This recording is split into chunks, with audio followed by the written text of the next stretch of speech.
Good morning and welcome to the TCG Proshow. We're back live again.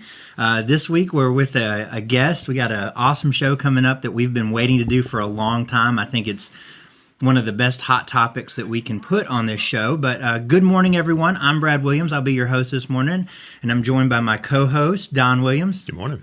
How you doing, Dad? I'm doing good. So it's Friday morning. I know everybody's ready to get the week done, but we got an exciting show, and we've got a great guest this morning. We're with Don Sims of Remediation Solutions. Good morning and welcome. Good morning, you guys. So thanks for being on the show this morning. It's we've been looking forward to doing this. We got some really cool stuff to talk about, and that's a big four-letter word when it comes to houses, and that's mold. Oh yeah, and scared of it. Don is an expert in this field. How long have you been in the mold business? Probably certified the last probably 16 years, and then I guess in the actual business in the field probably for the last 35. So you've seen it all. Oh yeah. So he is an awesome expert to basically answer our questions and get us all up to speed on the concerns, the different types, how you find it, how you test it, what you do about it. He knows it all. So we're gonna go through that this morning.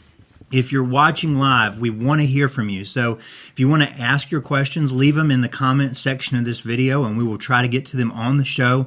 We'd love to hear what you guys want to ask about mold and get to that. So you mentioned certification. Who are you certified with? We are a PMI certified. PMI. So does the state certify or license? No, I've been pushing that for the last few years, try to get the state to do a licensing or a certification, because a lot of the states do that, but North Carolina is one of the few that doesn't. So you have a lot of people that just try to get into it, and they probably make more mess than they actually do good. Good point. So it can be a bit of a wild west when it comes to mold. Absolutely.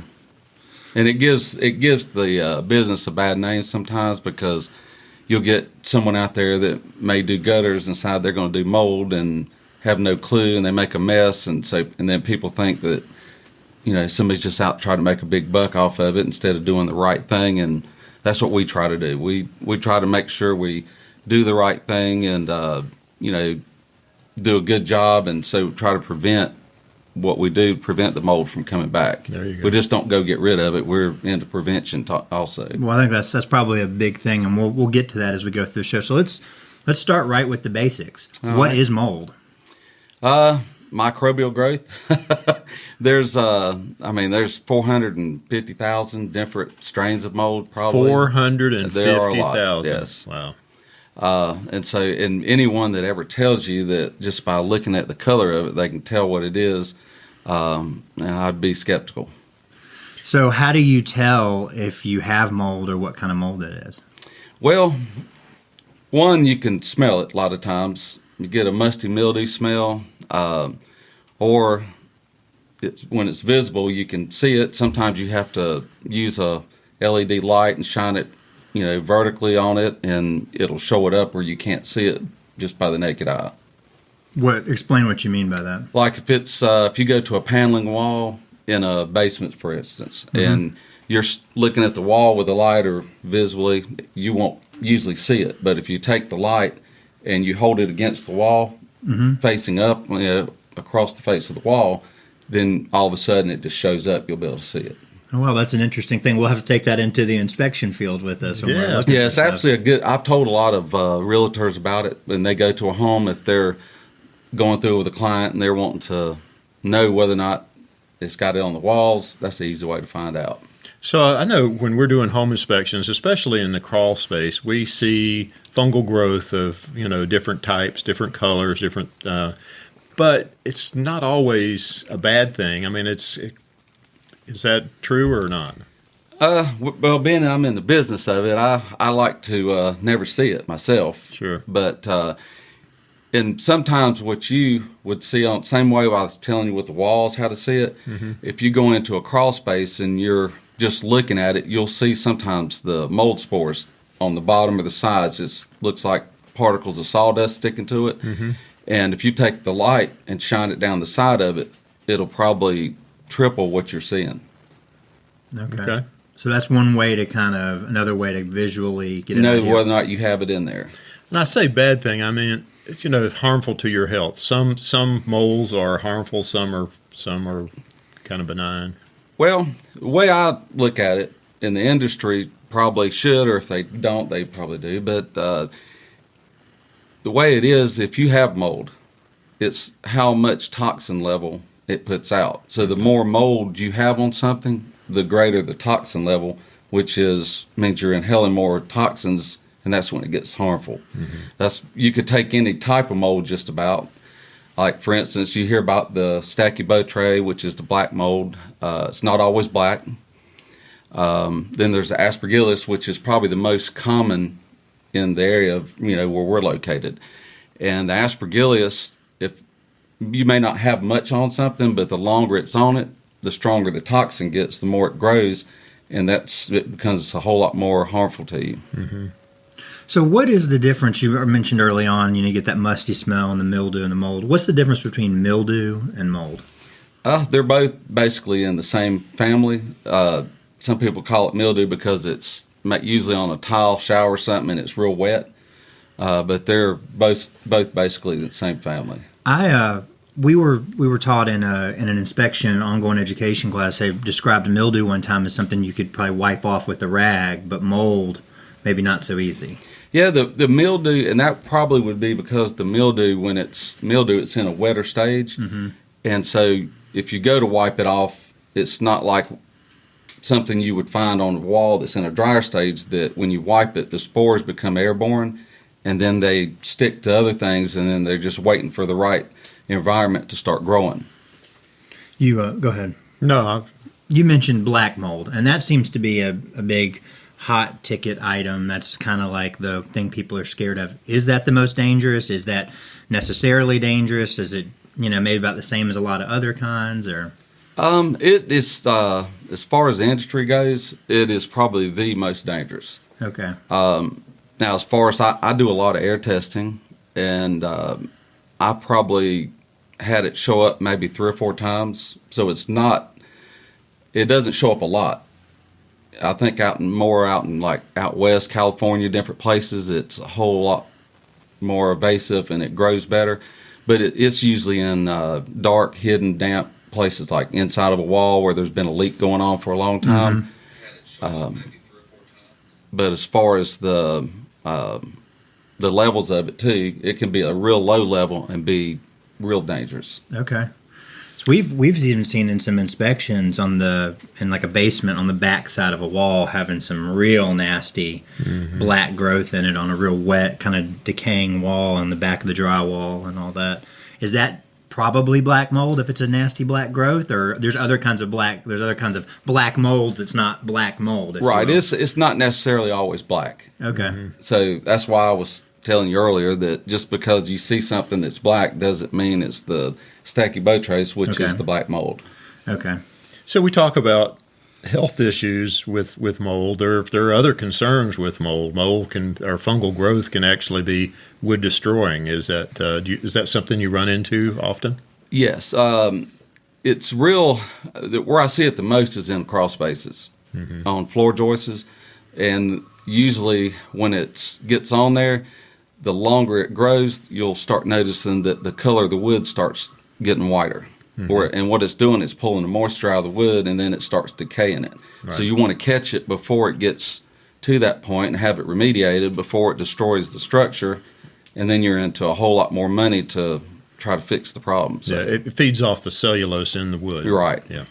So can you tell us a little bit about, you talk about mold in a crawl space. That's a real common location, basements, crawl spaces.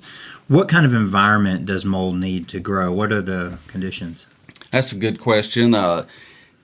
Usually what I see is people have gone in and someone's told them, close your crawl space vents off because it'll conserve on energy. But what it does, it prevents the airflow going through and the humidity gets up, and that's what makes the mold grow.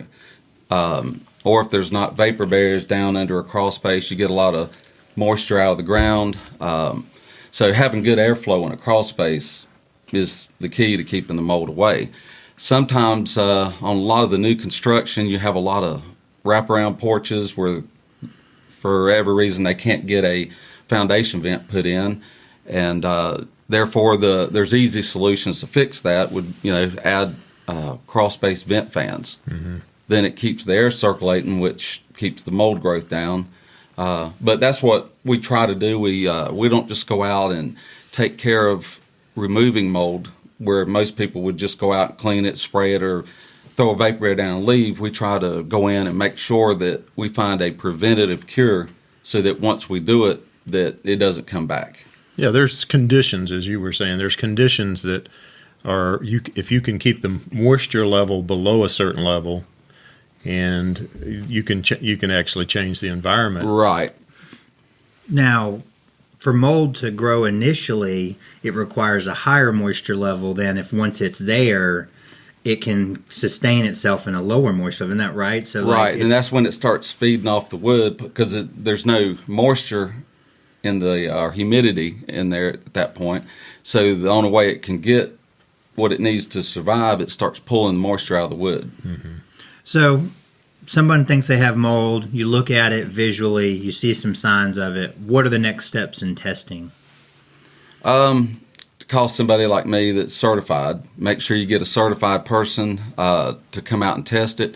A lot of times I can go out and look at it and tell you whether or not you need to test it or not, because if it's mold, it's all removed the same way. It doesn't matter what strain of mold it is. It's all removed the same way, the same protocols you follow to remove it and get rid of it. And so that's, sometimes you don't need to do the actual testing. Now, if you smell it, mildew and stuff, and you're not sure if it's mold or not, that's where the air testing comes in, Okay. which we do air testing also. So how often do you get calls that people are having health issues and they want you to? Is that common, or is it a visual? They've seen some mold. I mean, which is more often? We have a lot more calls like that over the past probably 6 or 7 years than we used to. Mm-hmm. For some reason, I guess the environment's gotten a lot more humid and moist in this area. So I get a lot more calls from, like, I've even had people that had like aspergillus, and this sounds crazy, but aspergillus balls of mold grow in their sinus cavity, and they'd have to go to the, it sounds crazy. That sounds crazy. Awful. But I've run into that one time, and the doctor actually had to go in and remove it out. And I won't get into names of people, but it was a real thing. Yeah. Wow. So the health concerns with mold are real. It's not just Oh, absolutely. And a lot of times people try to brush it, depending on who it is, they try to brush it under the table. And I don't want to get into a lot of the politics of it, because there are a lot more than you could ever imagine. But it is they try to keep it under wraps and not mention the word if they don't have to, just for a lot of liability reasons. So the main thing is, I mean, we've brought up a bunch of, kind of scary subject, talk here. Most, or can all mold be removed? Is that pretty much a given? That Oh, absolutely. Yeah. Every bit of it can be removed and done away with. I mean, you may have a small level of it at times, because our atmosphere changes every day. Mm-hmm. And being like, when I do the testing, we have to do a outside sample as a background. And there's days in the outside aspergillus mold, it may be over 100,000 parts per million. So if you're testing and you have the outside count at that, and you go inside and test and you have a 1,500 parts per million, you know that it's probably from the outside air, and it's probably nothing to be concerned with. Mm-hmm. But if you test inside and you get high levels and it's not in the background, then you know that there's reason for concern. And that's where, when I was sort of bringing up a little while back, that you may not see it, and it may be there, and it could be hidden in a wall. So I'm kind of picking up here.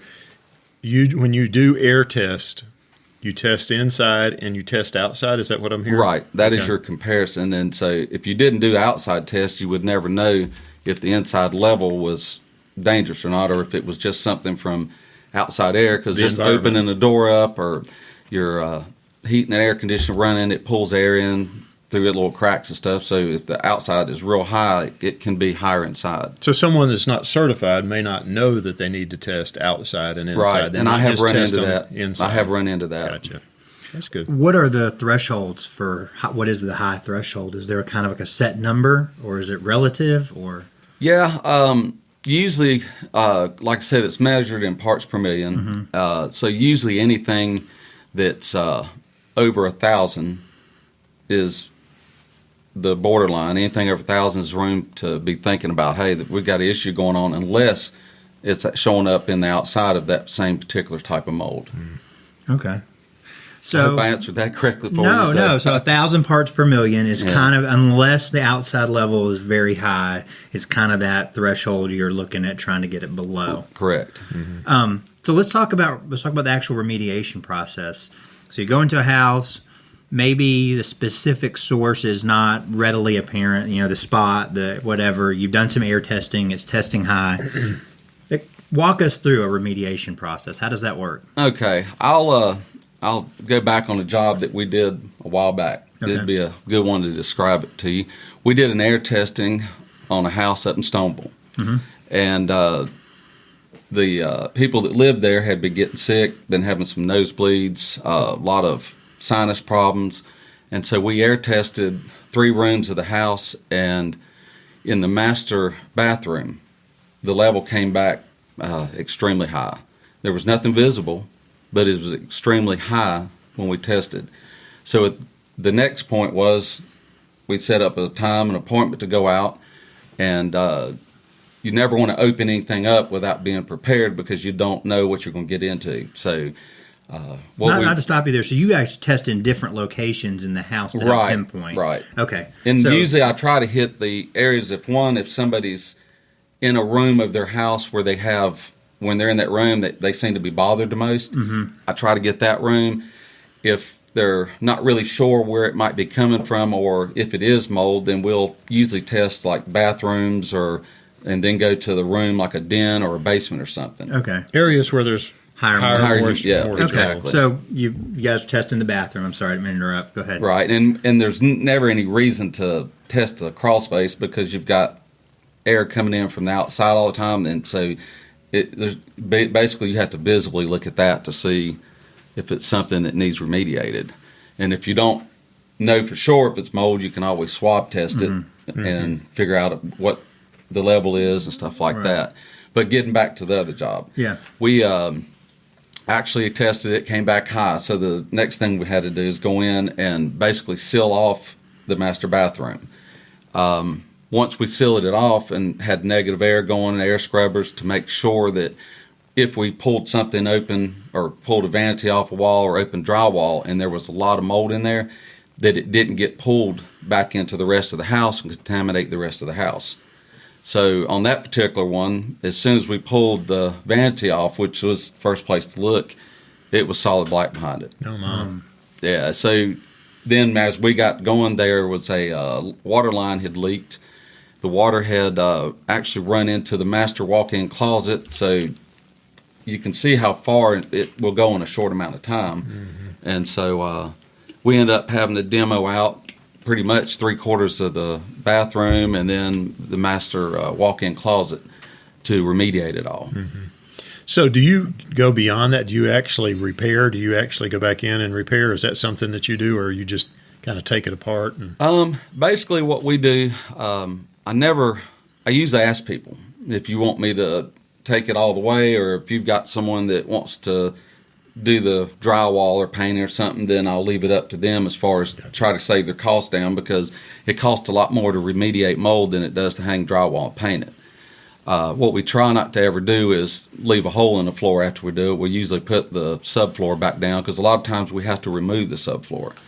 Or if we remove drywall or insulation, we'll usually put it back after we clean and after the area's dried out, and just, if somebody wants to paint it or finish it, they can do it themselves. If they don't, then I'll take care of it. So, you mentioned a little bit of nomenclature there, and just for people that aren't familiar, can you describe to me what you mean by you set up neg air and air scrubbers? What are you talking about with that? Absolutely. What you want to do is, once you get the area completely sealed off, the negative air pulls a charge from inside of the room, and it vents usually to the outside. If you can't get it vented to the outside, that's where air scrubbers come in, because you could use the air scrubber for the negative air, and it goes through a HEPA filter. Then the air can go anywhere, and it's safely. So this is a machine that you sell. Absolutely. Yeah. That basically keeps the air pressure so the air is not coming back out of the room, and if necessary, filtering it, because if you can't get it outside, Right. that's the idea. And the other part of that is while we're working, the air and heat units in the house have to be shut down, because then you get air pulling from two directions, and you definitely don't want that happening. Right. And most of the jobs we do, I try not to inconvenience the homeowners too much by them having to leave their home, other than their only inconvenience would be that they can't run the heating and the air while we're in there for the 8 to 10 hour days that we're there. Mm-hmm. And each day that we get ready to leave, the negative air is left, the area is fogged with antimicrobial agent that knocks down all the molecules in the air from the mold, and then we come back the next day and pick up where we left off. Sounds like a really extensive, intense process. It is, and we try to be real adamant about making sure we don't contaminate any other areas of the house. That's my biggest concern, because you do that, and then you're putting more work into something, and it's kind of hard to tell somebody, I contaminated your house, now I've got to go do this, and I don't like telling somebody they've got something they don't have either. Yeah. Go ahead. I was just wondering. It sounds like you run into some pretty interesting situations. What's the most intriguing thing that you have run into? Don't have to tell locations. Just this incident.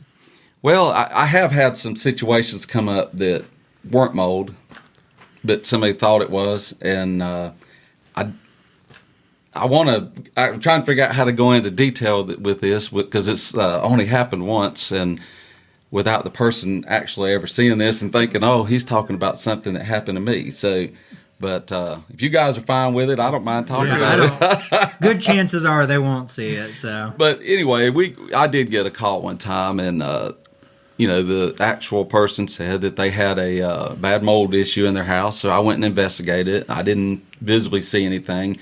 They insisted that there was something there. So I air tested, nothing came back.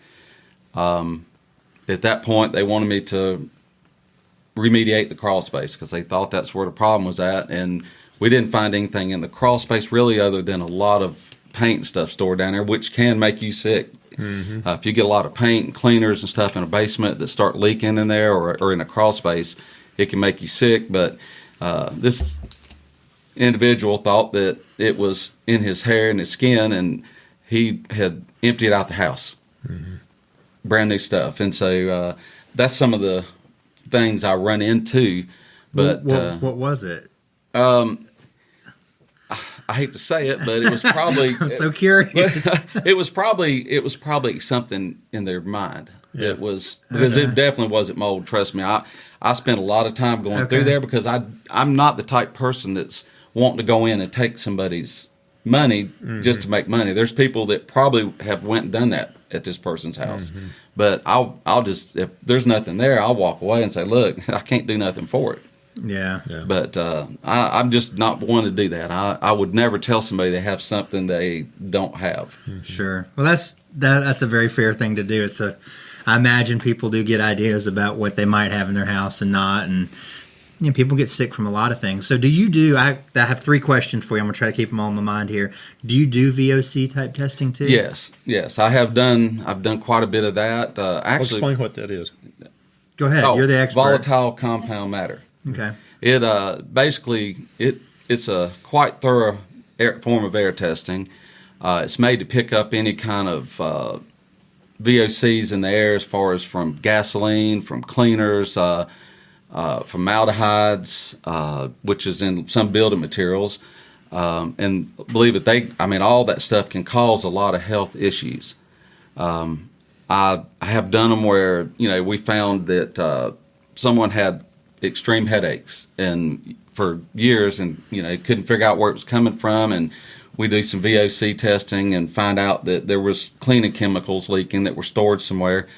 I've found places where people had bad issues, and one person's house I went to that was we ended up finding out it was lead, and it was in a wallpaper that came from China, which that took a lot of research for me to figure that one out. Wow. And when they had put the wallpaper up in one of their rooms, the lead had come off of it, and it was all over every wall in the house. But you couldn't see it visually unless you, like I was telling you, take the flashlight, and then you could see all the sparkly pieces of lead that were on it. But I found out it was in the wallpaper. But I had to do a lot of research to figure that one out. That is wild to think that there'd be that much lead in wallpaper. And you figure if you're sleeping in a room that has that much lead in wallpaper, but that's the kind of stuff that comes into this country sometimes, and who would have ever thought it would be in wallpaper? You know, we've even heard, not to go too far on a sidetrack, but there is some granites that come out of China that have huge levels of radon in them. Yeah. They're like really extreme radon put off. So be careful what you get from China. Oh yeah. Well, there was a lot of stuff, and I won't say any names with the companies, but you guys may have heard about the hardwood flooring so I think it was formaldehyde in it. Yep. Which I did test a house one time, and it came back extremely high on that, and it was from the flooring. So my second question is, I find some mold in my house. What's stopping me from just washing it with some bleach and blowing it with a fan? Well, the fan you never want to do, because if you turn a fan on with mold, it takes the mold spores, and they're just like sawdust almost. And when the fan hits them, it spreads them. Okay. So at that point, you put them all over your house. And so you definitely never want to put a fan on it. Now, the only time you'd want to run a fan is if you had a leak just happen and you had a lot of water damage, the carpet was wet and stuff like that. You could put fans on it, try to dry it out real quick, because in 24 hours the mold will start growing. Wow, that's quick. Yeah, it doesn't take it long. And so the quicker you can dry it out, the better off you are. So that's... But as far as bleach, is bleach a good way to get rid of mold? Or bleach is a non-porous cleaner, like a solid surface, piece of granite, tile. You can wipe and mildew off or something. If you get to a porous substance like drywall, for instance, and I know a lot of people have probably seen this, where their bathroom ceiling doesn't have an exhaust fan in it, and the mold starts growing on it. And the first thing that someone does is they get bleach, because it's a myth, and that's what everybody hears, clean it with bleach. Of course, there's a lot of things that they tell you to mix together to try to get rid of it, but what it does is it bleaches out the mold where you don't see it, and then when it comes back, you can actually see the wipe marks where you have wiped on the ceiling, and so all you've basically done is spread it. Okay, wow. But if you have a solid surface, tile, or anything like that, you can clean it with it. And I'm just thinking about something you asked me, what's one of the strangest things I see. I've seen houses that didn't have mold before, and somebody go out and buy a piece of furniture at a yard sale or something that had it on it. They bring it into their house, set it in the basement, and all of a sudden the whole basement gets covered with it. You know, one thing that we saw along that same line, we saw in a closet where they had actually stored some leather goods, and they were getting some mold spores off of this. It apparently came in with the leather, and it was growing on the ceiling and around in the closet. And I know there's a name for that type of mold, but Well, leather is some of the first things that you'll notice in a house, especially in closets, because they usually stay closed, and so there's really no air movement in there, and it usually gets on the leather first. So if you go in a closet and you shine it on a pair of leather boots or shoes, if you've got a mold issue, you're going to see it there first. Wow. Well, unfortunately, I think we are out of time. Thanks for being on the show, Chopper. Well, I've enjoyed it. We'll have to do this again. Yeah, we'd love to. I know you have. I have a lot more. Yeah, I've got a lot more, and we'll definitely try to get together and do this again soon. Yeah. Well, I think this has been helpful to anybody that's listened to learn a little bit more about mold. You know, some of the concerns with it. How do they reach him? If somebody wants to get in touch with Remediation Solutions, how would they do that? They can reach us at Winston-Salem Mold Removal at gmail.com. Okay. Or they can contact us at our cell phone. Mine is 336-399-6276. or our office number, which is 336-591-3549. And you'll put that up, right? Yeah, we'll make sure to put that up with the video when it goes up. And basically, if anybody is concerned about mold in their house, they should go ahead and just call you, let you come out, give your professional opinion, test if necessary, right? Right. And we do have, in a certain area, if you suspect that you have it, we'll go a certain area out if you own the home, and there's no charge if you think you have it to look at it. Okay. But we have a fee for non-homeowners or renters. There's got to be a fee because I could stay covered up doing that all the time. But I like to help people as much as I can. Can you give us a range of what it costs for testing? The testing is it runs $450, and that's for about 2 inside samples, 1 outside, and then it's usually a 5 to 7 day turnaround on that. If you have a situation you're wanting to find out really quick, we can turn it around as quick as 3 to 5 hours, but the cost goes up. Right. Awesome. Lab fees. Yeah. Yeah. So it is a little bit costly to get it tested, but it can affect your health, so it's definitely something worth doing. All right, well, thanks for tuning in to the TCG Pro Show. If you guys want to get more expert information from us, all of our videos, pro shows, all of our information goes live at theclosingguys.com/TCG. Please follow us on social media at The Closing Guys on Facebook, Brad the Closing Guy on Instagram, and at Closing Guys on Twitter. If you are an expert and you feel like you need to be on this show and you have something you want to share, shoot us an email over to closingguysmedia@gmail.com. Thanks again for tuning in, and we'll see you guys next Tuesday.